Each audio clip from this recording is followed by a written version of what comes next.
Hello, my fine friends, and welcome to another episode of Destination Discourse. I'm your host, Stuart Butler, joined as ever with Adam Stoker. Stuart, how are you today?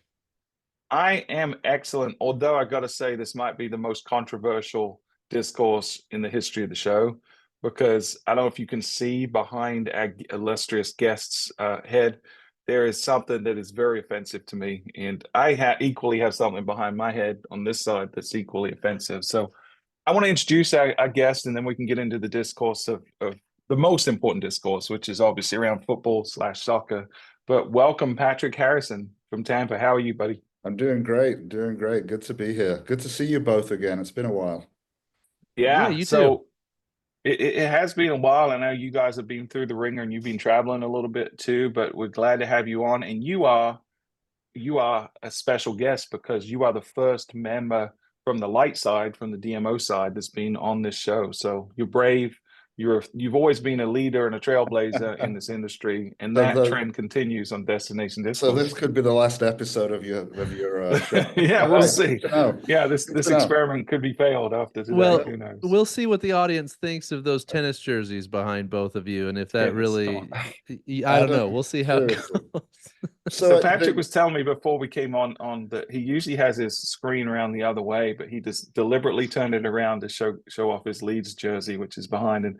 And for those listening, I have a Manchester United jersey behind mine, and anyone that knows anything about soccer knows that those two teams are mortal enemies. And so, it's kind of like yeah. the Cowboys and the Giants, or the Yankees and the Sox. It's kind of in that line. The other jersey is our new team, St. Pauli, the hippest team in the Oh, German Bundesliga, which is we just started working with this season and absolutely loving. And it ties back into what we're doing on this podcast. yeah. So good segue. We're going to be talking a little bit today about guerrilla marketing. This is something I know you're very familiar with, Patrick. You've done a lot of really cool, innovative, scrappy campaigns, and we're going to talk about that. But before we jump in, it's the moment everyone has been waiting for, the greatest segment in all of destination marketing. It is Stu's News. Jingle to come, maybe, Adam? Hey, you know what? The jingle's having a resurgence here. I've Yeah. been looking at LinkedIn, and the likes are creeping up there. I'm going to start adding them together. I think we'll get close to 100 here pretty soon. Yeah, well, last I saw, you're in the 30s on one post, so you're probably you might win this one. We'll see. And I'll be in favor if you get to those 100 likes, then I we'll, can't. we'll I do just it. want the world to hear this jingle. It needs to get out.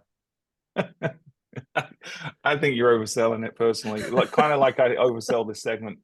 So today's news comes from the Wall Street Journal. I'll put the link in the show notes.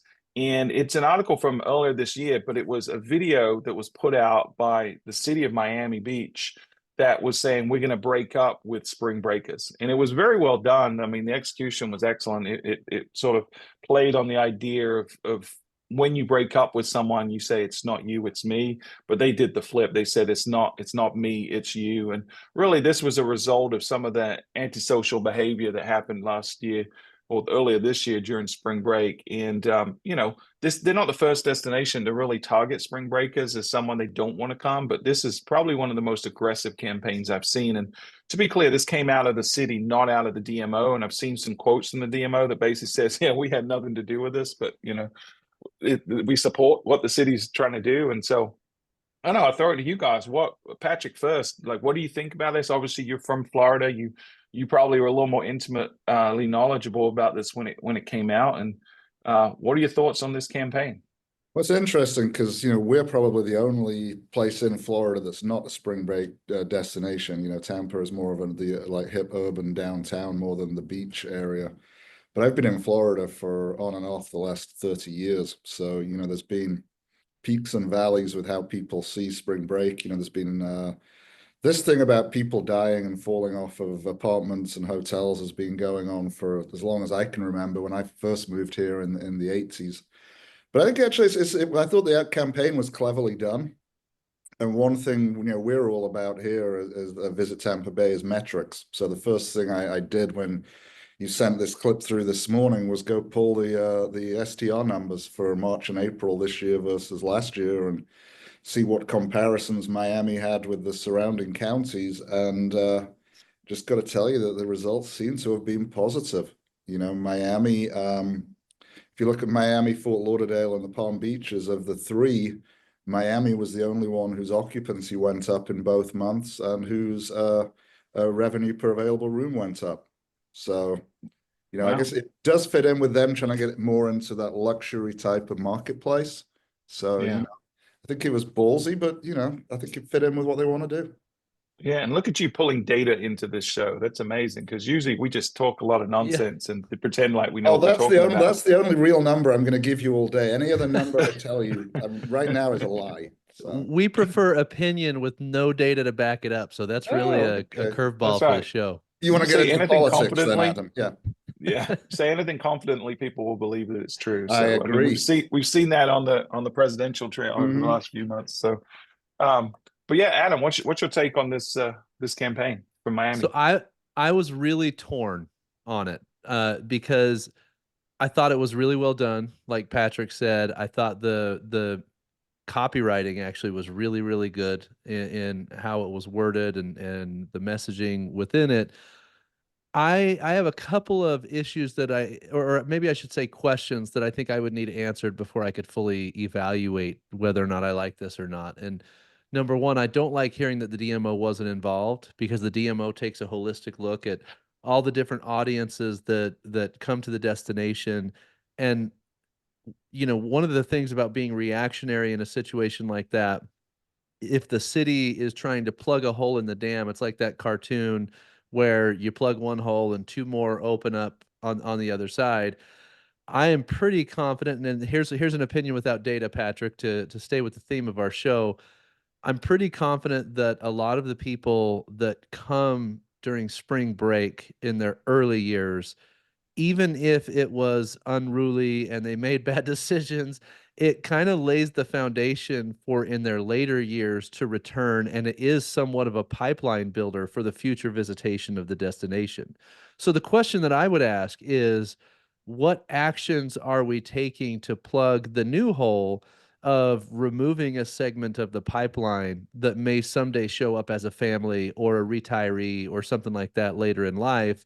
And I would want to understand how that's being looked at holistically. And I hope it's not just, okay, let's run and plug this hole, and we're not taking the alternative measures to make sure we're not creating a gap in our visitation pipeline. I think that's my main concern. You're assuming that the spring breakers saw the Wall Street Journal or the campaign down in Miami, which, you know, I think I would agree with that. It's really more targeted at people who aren't spring breakers to show them that they're being more welcomed. And I think you also have to take into account South Florida politics. You know, we have a lot of friends in the greater Miami CVB.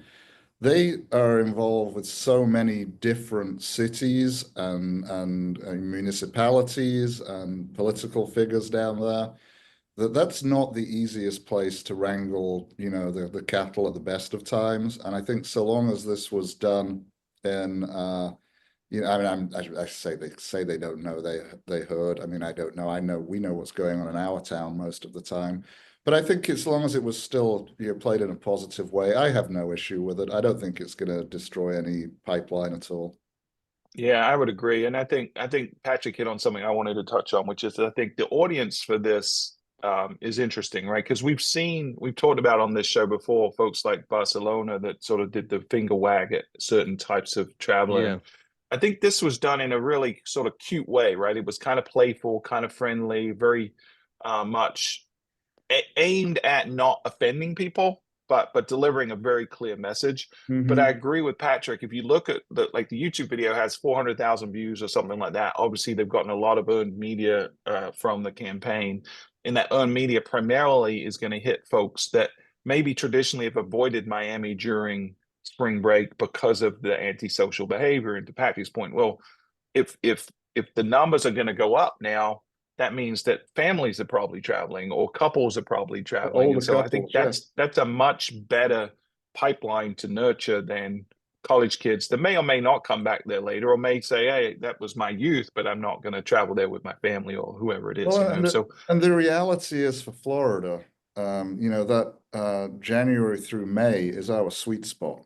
I mean, that's when we really aren't filling the pipeline because, you know, the rest of the country's looking to escape to sunshine, or at least in our case, east of the Mississippi is looking to escape to sunshine. So, you know, and especially, you know, we're all in the state, I think all is an overstatement, but generalization, but a lot of the major tourism areas, and especially in the cities, in the urban cores, are really trying to transition into much more of a higher end luxury, high yield visitor than we may have been 10, 20 years ago, when it was really just how many heads can you get in beds in a 2-star, you know, hotel on the beach. Yeah. So trying to go from, you know, quantity to quality holistically in Florida. Yeah, that's something I didn't have insight into. I still, based on what you guys are saying, I do have questions about the messaging then, because what they're doing is speaking as if they're talking to the spring breaker and hoping that the families or couples or other people glean from that spring break isn't going to be a problem. And I wonder, I don't know, there's a little bit of confusion there, I think, from a messaging perspective. Well, it depends on how they're leveraging the asset, right? So are they running, I don't know, are they running paid campaigns geographically targeted with this as a TV commercial? Probably not. It's a minute long spot, right? So was this a PR move, right? Was this a method to get earned media? Probably more likely to be, right? And so I think and if that's so, it. I love that. And you could also look at it, was it more of a local advocacy piece from a PR Right. perspective? Of Was it placating want to show the your residents? yeah, great because point. that's really in the end what our job is, right? Is to raise the living standards for your residents.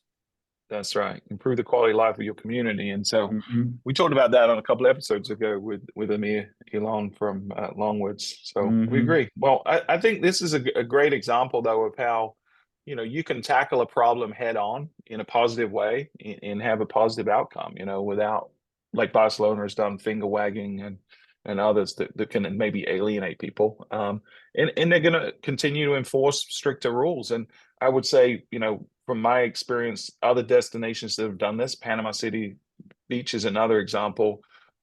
It's been really positive for their market. You know, the void that lack of spring breakers creates has been more than filled up with higher value visits. You know, folks that are going to travel more frequently to the destination, spend more money in the destination. And to Patrick's point, it's not about heads in beds; it's about quality of visit. And so, I think this is a positive move.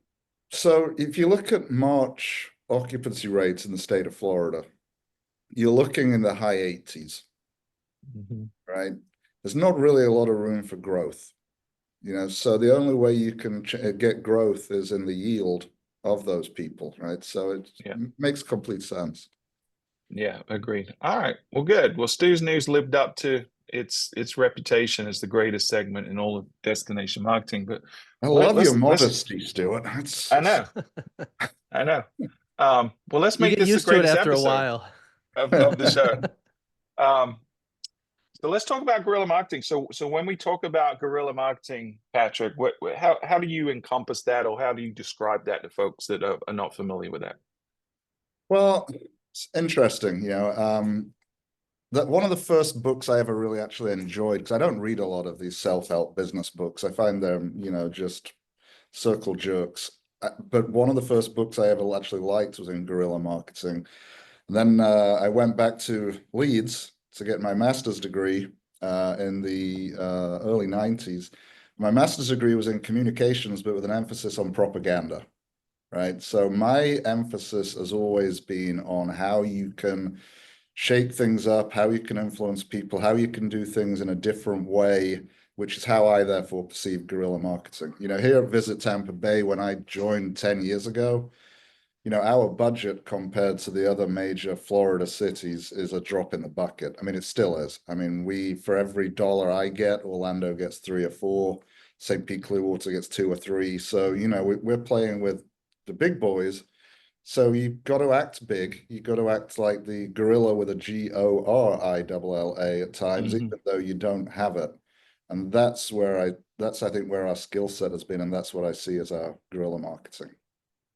Yeah, so we refer to it here as scrappy, you know, stuff that's a little bit non-traditional, you know, usually a little more grassrootsy stuff that's a little bit out there in terms of not being done before. two examples I did in the first couple of months I was in this job. Number one Sure. is we took out an obituary in the Chicago Tribune, actually in the obituary pages for the passing of Winter, with a long poem saying it ended with in lieu of flowers, Winter says, please go to Tampa, Florida, because that's where he wanted to go.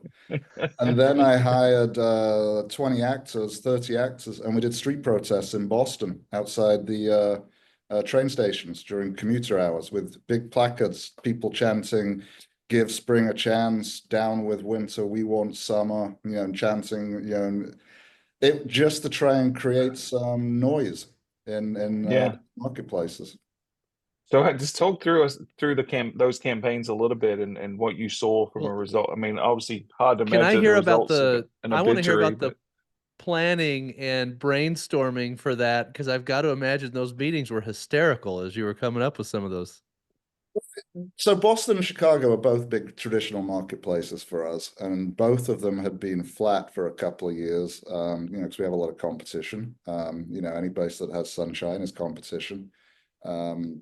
So really it was a case of I wanted to create some impact similar to the Miami piece we just talked about. There was more about PR within the Boston marketplace. We actually ended up with news crews filming us outside of some of the train stations as the actors kind of blocked traffic and then marched down the main shopping areas. But no, it was really because of, and we ended up with QR codes and giveaways. We gave away a vacation to Florida. We got a lot of press out of it. But the whole idea was at that stage was to be disruptive because we were getting swamped by messaging from others, and it was how do we make an impact. But I still actually have one of the photographs on my desk. Is just me in the freezing cold holding up a sign saying I'd rather be in Tampa. So that's amazing. Did you get any backlash from that protest? Was anyone? No, actually, amazingly none. We still did ads in Boston for a while, and then when Tom Brady came down here to play for the Bucks for a couple of years, we actually saw a media clip on Boston TV of them wondering whether they'd come down because of the messaging we were running about sunshine and warm weather. So I'm that's sure quite an ROI if it was right. good. I'm sure the paycheck he was getting was much more the reason why he came, but we'll take it. Yeah, that's amazing.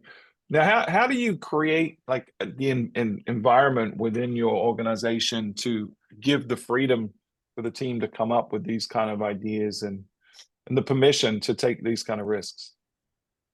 I'm very lucky in that I have a CEO and a board who, every time as we continue to succeed, there's a free rein to keep pushing the envelope. We've obviously not everything we've done has been a success, but enough of it. Oh, we're going to talk about that in a second too. Some of the I'm not telling you about failures; they never happen.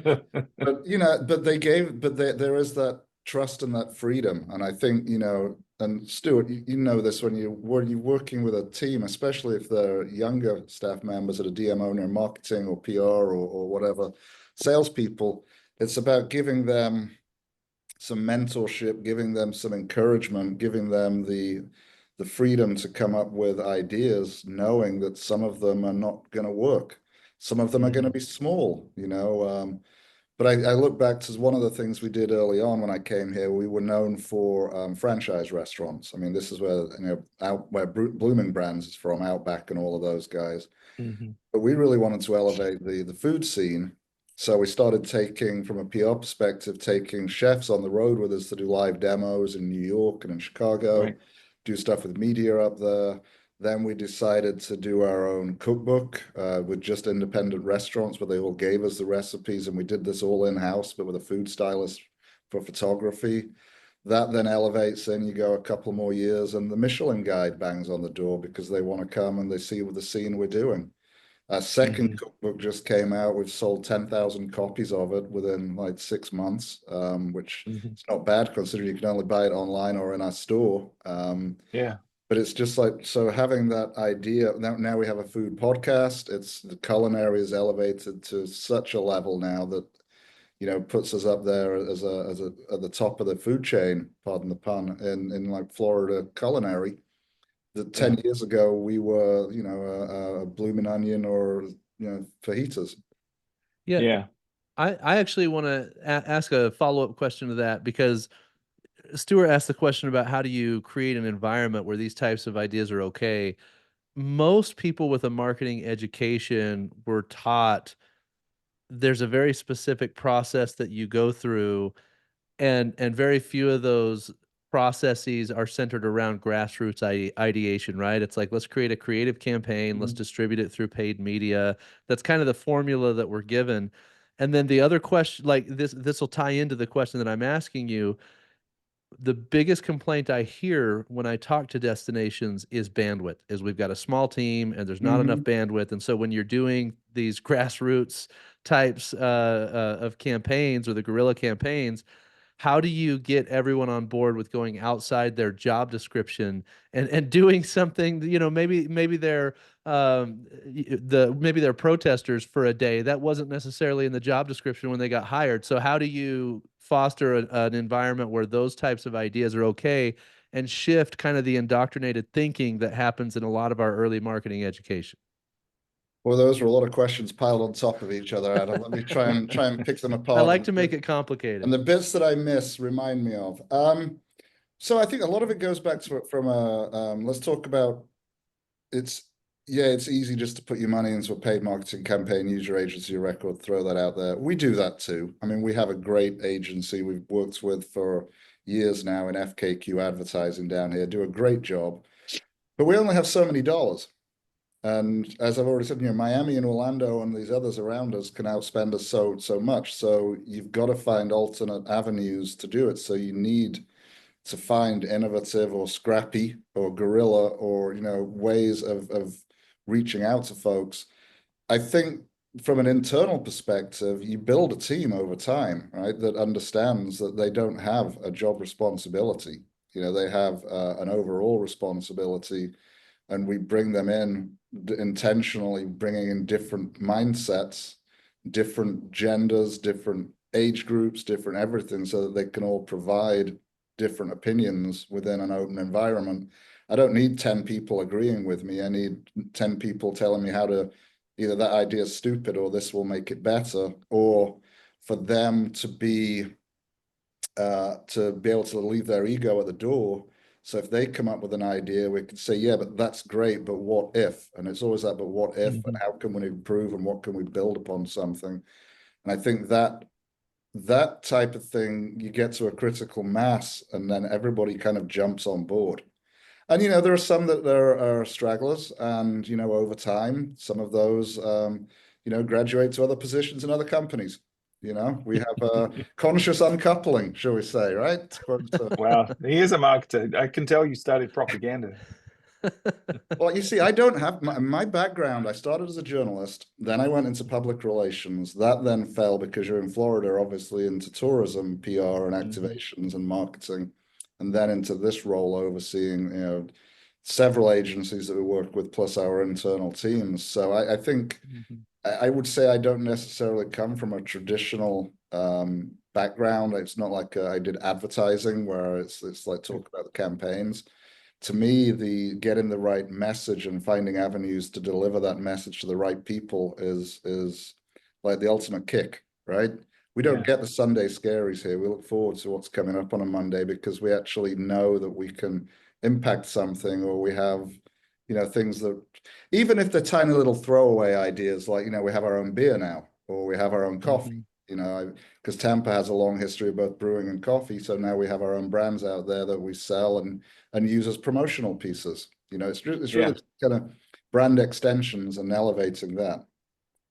Yeah, and I agree 100% with what you said here. I think the team is critical, right? Hiring the right mentality, the people that have the right attitude and aptitude. Like we hire based on their attitude more than we hire on their experience. Like if two people come in and they're the final candidates, and one's been in the DMO world or in marketing for 10 years, but one just has a positive outlook and is willing to try new things and is scrappy and can learn quickly, we'll hire that person every time over the person with experience. We've brought people in into entry-level positions, not into the position we know they're going to end in, not even maybe into the department they're going to end up in, but we know that person is going to be a positive addition to our team.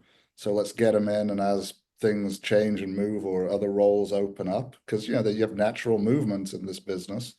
Is, you know, where do they? We have a graphic designer. Well, he's creative director, but he started out as graphic designer and started out doing services. You know, helping our convention teams fulfill, you know, fill bags for trade shows. So you know, it's but the mindset was there and the innovative soul was there. You know.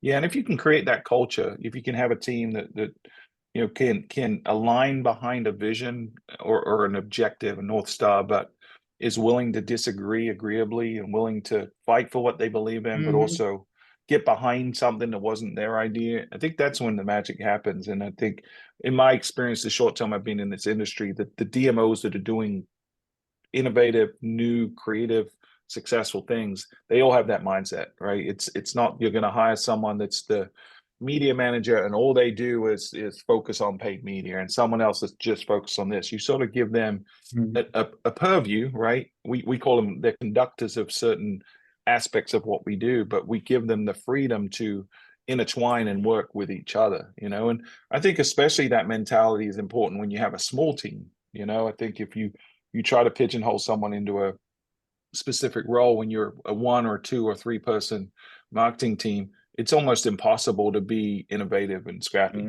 And so those are the teams that can really benefit from the guerrilla tactics, because it doesn't necessarily take a lot of money or time to pull off some of these things. Like to put an obituary in a newspaper. I love that.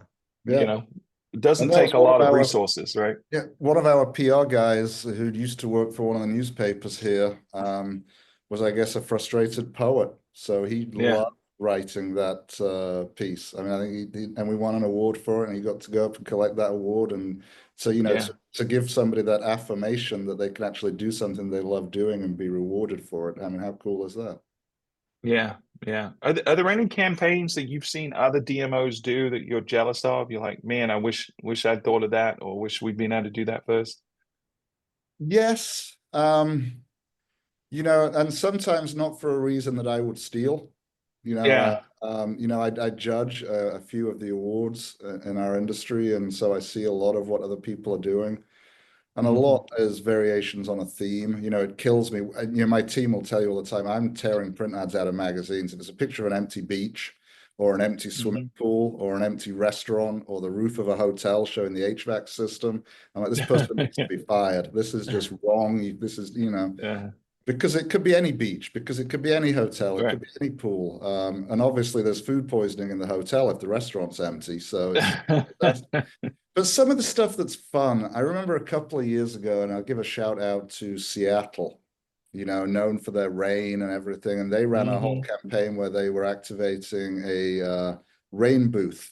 So they were taking around the country, and you could stand in there and it would rain on you. So you could feel like you were in Seattle. And I thought, you know, to take what's a negative perception of a city and to turn it into a positive take on the road, I thought that was so well done. They did a good job, and they made it like a kissing thing too, right? Couples would come and they'd kiss in the rain or whatever, and that it got the earned media from that was tremendous. I mean, I know it came on everyone's radar when it came out. Everyone was talking about it. There was a lot of buzz around it, and certainly elevated the perception and the excitement around Seattle. So yeah, I love that one, because you know there's you know, and you know from your position, Stuart. I mean, there are very few destinations that have something already iconic and positive built in. You know, I mean, obviously Vegas has its thing, New York and the Big Apple, you know, New Orleans being the Big Easy, which has both negative and positive connotations.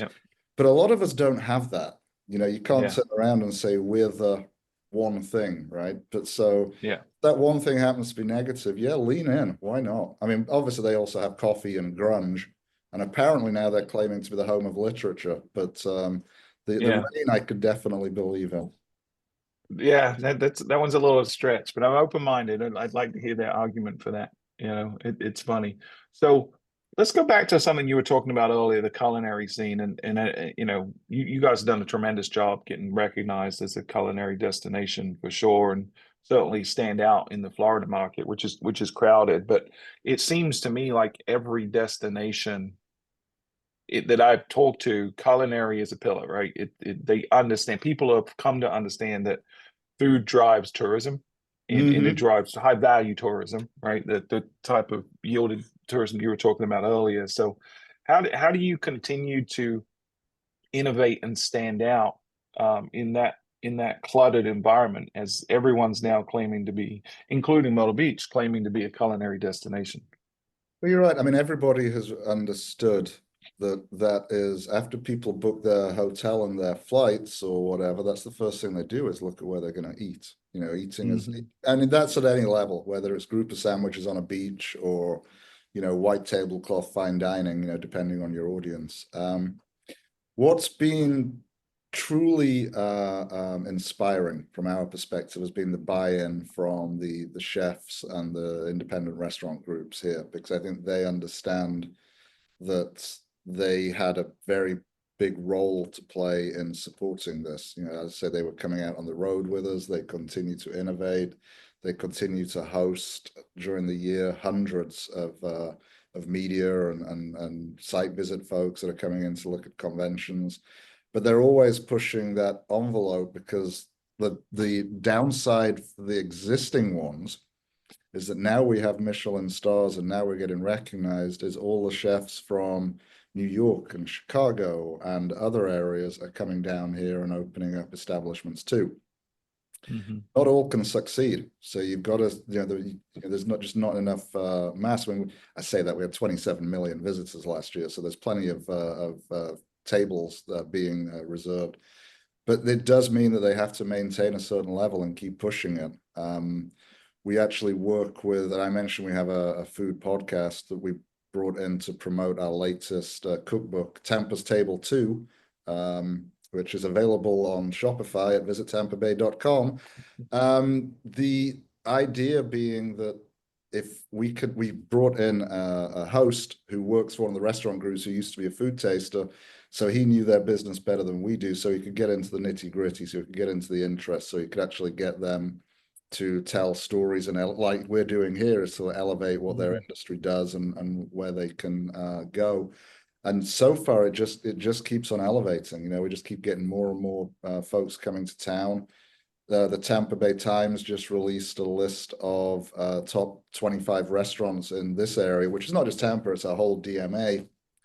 And the top three happen to just be three of the greatest guys in the world who I've worked with for the last few years. And I was so happy to see them come out on top. And two of them have Michelin stars, and one of them is a Michelin Bib Gourmand. So hopefully a star for him this year.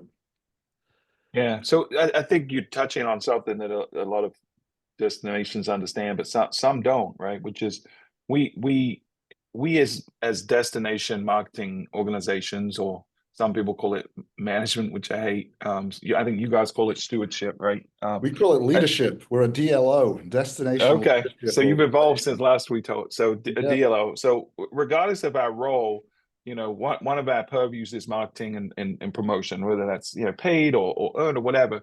But a lot of DMOs stick to that, and they're just sort of shining a light on what the product is. But I do think increasingly we have to be the convener or the incubator for the product itself. Like, we don't manage it. That's why I don't like the management. But I think engaging the community like you have with the culinary is what helps to raise it, right? Because you can only promote what you have, and at some point you've got to get the community behind it. And I'd say we've done a good job of that with accessibility. We haven't quite gotten there yet with culinary, although we're working on it. But I think, to me, that's the key. If you really want to define your destination through a specific lens, whether it's culinary, accessibility, whatever, you cannot do it alone. You have to engage the entire community, and that nurtures itself, right? So once you've got a couple of chefs from New York or whoever that are now talking about it, that becomes more gravity that attracts other like-minded individuals, and it raises the bar. So the folks that maybe were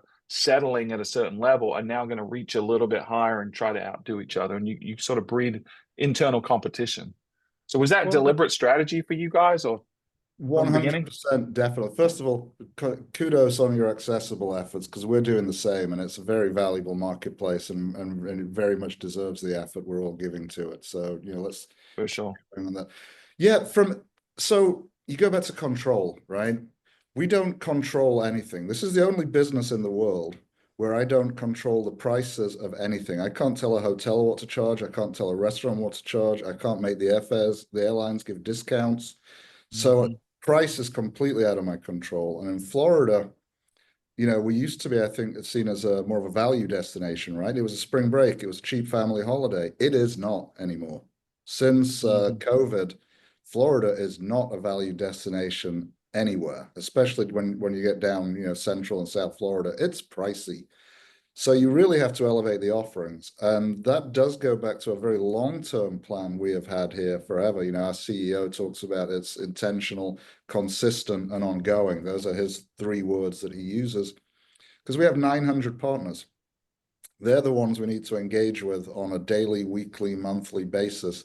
And yeah, there are some that get a lot more attention than others, the big theme parks or the top restaurants or whatever. But it's important that we can engage all of them, because they are our ambassadors. They are the first touch point when people come to the community. They are what people remember when they leave. Nobody gives a crap who Visit Tampa Bay is. They don't come here because of us.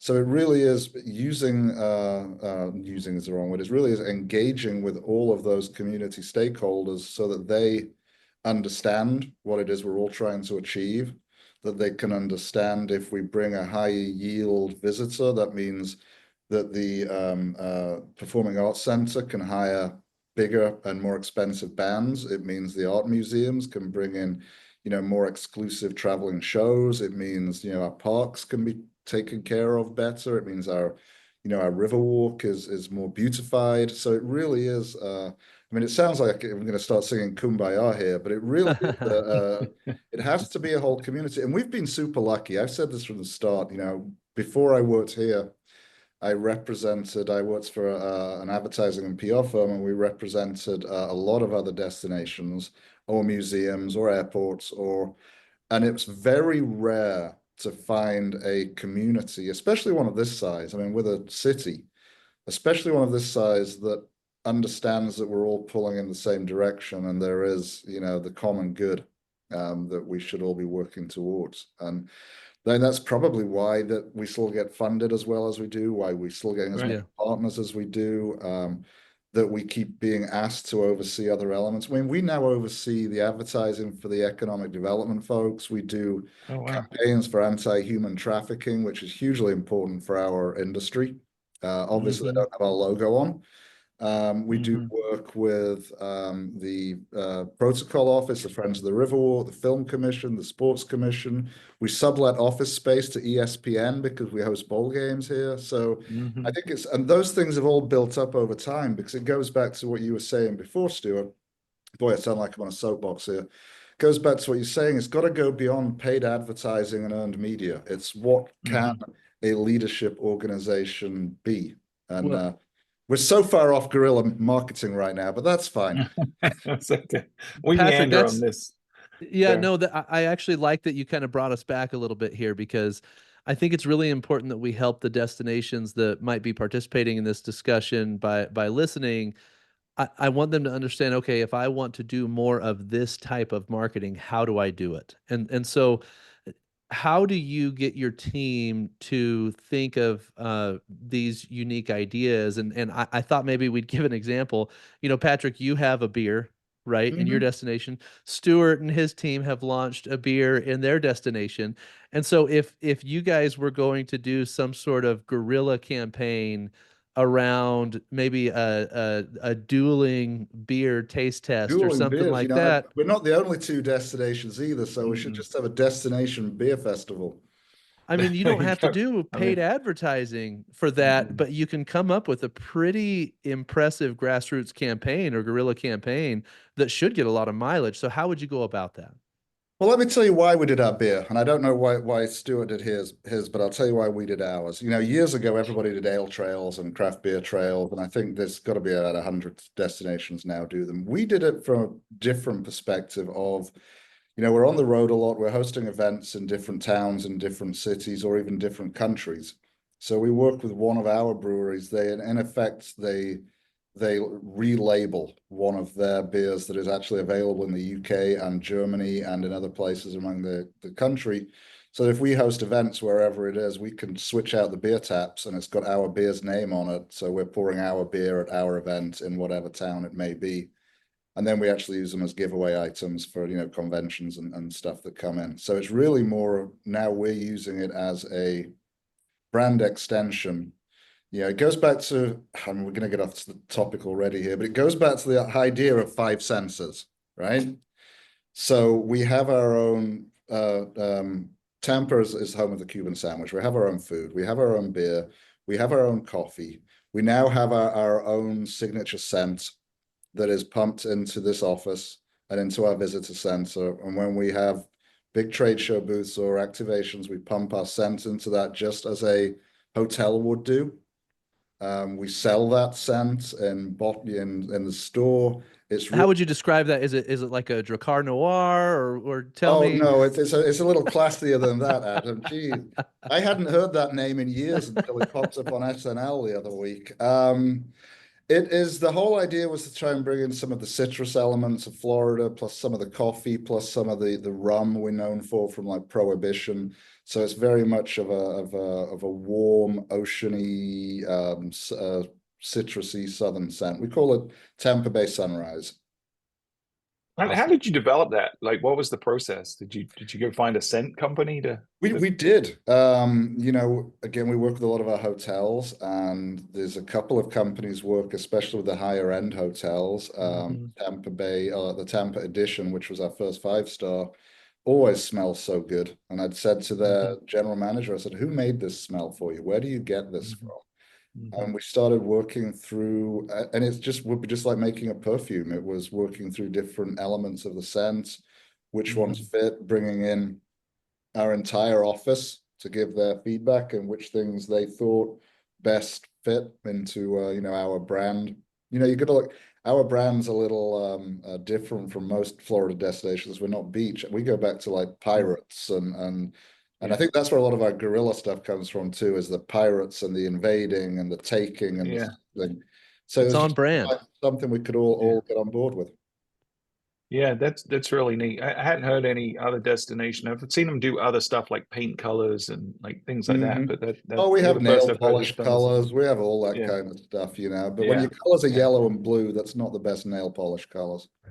But you do something which I think is a signal that you're more likely to be successful than not all DMOs do. And that is when you're trying to do something new and innovative that you haven't done before, you don't go to your DMO agency and say, let's create a scent. You go find the expert that has done this stuff before. Right. You go partner with a brewery. You go partner with a scent maker. You know what you know and what you don't know, right? And you want to partner with an expert to be able to deliver the best product you can in that, whatever the idea is. That's the crux right there of being good at as a CMO, is knowing what you know and knowing what you don't know. What you don't know. When to bring in the experts, right? Right, because we can't fake this stuff. We're already juggling 100 balls. Bring in somebody who knows what they can bring to the table. You know, sometimes they work better than others. We've spun off candles and other things. We work with a coffee company because we have a long history of coffee roasting here. And the coffee's worked so well, they're now selling our brand coffee in their retail stores. So again, a pirate theme, we call it Pirates Plunder. We make it with the local Blind Tiger coffee folks who again come on the road with us. If we're doing activations, they'll show up and pour free coffee for 1,000 consumers off their own dime. So, So what I wanted to add, the way you described the beer that you guys designed and the reason you did it, I think we're very much in alignment, right? It was used as a promotional tool for us. But we started laddering it up to a bigger strategy. We want to create a lifestyle brand in Myrtle Beach that's called Beach Easy. And we were looking at how can we begin to do that through different elements to touching the consumer. And one is apparel. We felt like beer was a good low-hanging fruit because it wasn't costly, right? We could just go partner with a brewery and they could handle the production and we can figure out the economics on the backside. So we didn't spend any money really other than design money on the label to do that. But what we also wanted was a tool to obviously promote our beer scene. You know, we know that travelers that drink beer tend to spend more. We know that they tend to be the type of demographics that we're looking at in terms of repeat visitation and expenditure and stuff like that. But we also wanted stuff that we can leverage from an earned media perspective, whether we're doing, you know, a fan tour, whether we're pitching a story to someone else, like having those kind of assets that are just a little bit more interesting and less pedestrian than the average destination has really helped us pique the interest of people. Like, oh, you have a beer, or oh, we're giving a gift bag to someone that's coming in, like a fan or something like that, and now they have this Myrtle Beach beer that they can take with them. And next phase is to get the beer distributed out of market, because right now we're just using it primarily in market. And when we go to shows outside of market, but our long-term goal is to really borrow a little bit of what Thailand did with their Thai restaurants all over the world, where it was really a promotion of the destination, and they felt like if people were more familiar with them as a culture, they'd travel more to Thailand. And obviously that's been a phenomenal success for them. So kind of like the Nashville chicken or other things, right? We want something that's Myrtle Beach to be able to go beyond the borders of Myrtle Beach and remind people of what Myrtle Beach is when they're in their homes, and something they can take with them too. So, you know, the whole idea of a lifestyle brand really is really hitting the nail on the head. You know, it goes back to even our paid advertising. You know, I tell people, our ad agency, we're not selling a destination. I want our ads to look like we're a perfume. I want them to look like we're a luxury car. I want them to be that aspirational. I don't want to necessarily say sexy, but aspirational image that evokes an emotion in people, and they create a connection with. And it's the same with, as you're talking with the products, and it then ties back to your local community. If your local community sees you're working with a local brewer, then somebody else is going to knock on your door and say, well, I make this. And then someone say, well, I make this. And it's a way of bringing in, I mean, seriously, we have people who come to us all the time, they make leather goods. We have a restaurant here down the street where all the food, it comes from within about 60 miles of here, from all the farms and everything around here.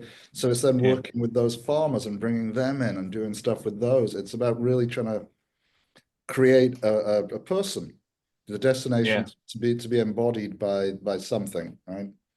We agree. I mean, we see a lot of our visitors, they're fanatical about this destination, and it's not a place, right? It's part of their DNA, it's part of their identity, and that's what we want to portray to more people. Like, we want to get them hooked by feeling something versus just, you know, a lot of destinations, their promotions, their advertising is very transactional. You know, it sort of sells specific assets in a transactional manner, and we fundamentally believe that if we move from transactional to emotional, we're going to have a longer term relationship with those individuals. And so you will never see us run anything on any platform that offers a discount. Or has a price attached to it. Right. You know? The minute you do that, you're diving down and making your products a commodity. Which is hard in the current environment after post-COVID, right? When value is something people are seeking, but you can't.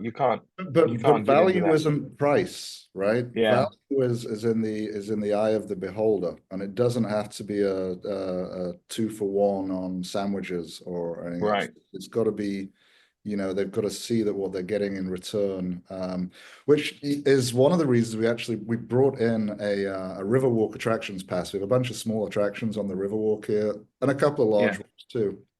And a lot of them weren't seeing any business because they were small. So we got everyone to agree to a one like Riverwalk pass that you get to see all the attractions with. And that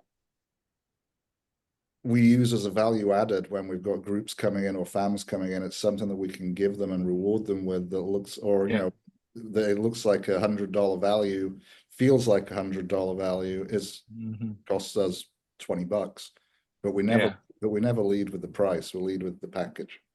Right. Yeah, that makes a lot of sense. So This has been a great conversation. I really appreciate it. Would love to have you back on and put other Yes. future topics for sure. I feel like Yeah, I need to still argue with you about your comment with Will Seckham that we copied sports marketing from Visit do you Florida. want to set the record straight on that one? I'll Yeah, I give you actually the love what they opportunity. did with Fulham, but we actually jumped in with working with Norwich City in England initially because of GDPR. We tore up our international databases. Where do you get an instant database? Well, you get Yeah. it from the season ticket holders of a soccer team. So that Yeah. was the rebirth of so kudos to Will for being first, but I will say we did it better.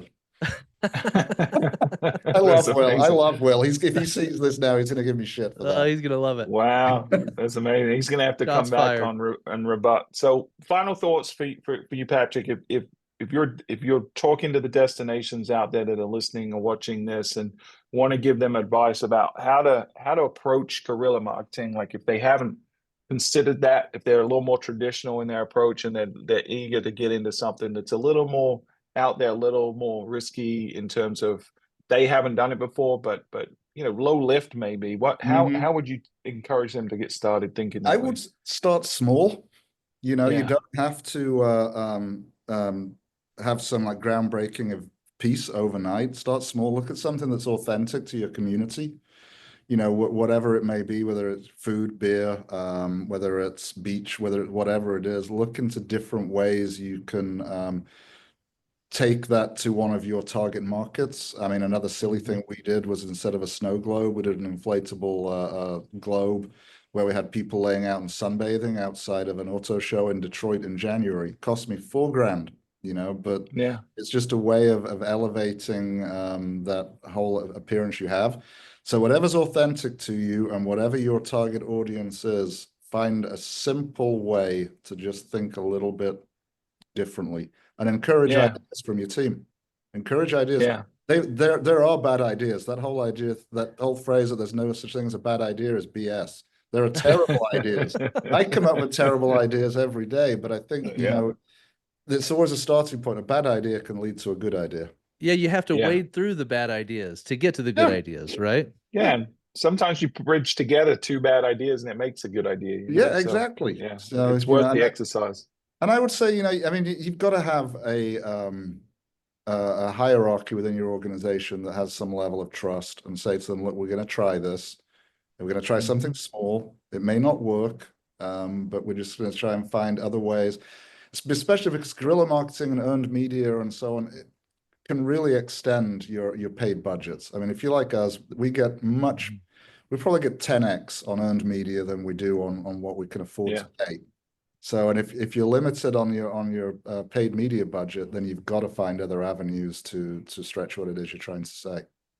Yeah, we're the same way. We probably spend 10% of our budget on earned media and activations, and we get 10 times the impressions than we do from the paid stuff. And it's finding the right avenue. Like we're going to sponsor the London Art Fair in January. The cost is minimal, but London is a huge market for us because we have 2 daily flights now on BA and Virgin. The art visitor tends to spend more. They're more elevated, more luxury. We're going to be doing some activations in there with artists. It's just and it's in January when, as you know, London is not where you want to be. So it's just finding different ways to extend your brand. Patrick and Stuart, this has been fantastic. I've got to run, but I'd love to have you back, Patrick. Sure. Yeah. Anytime.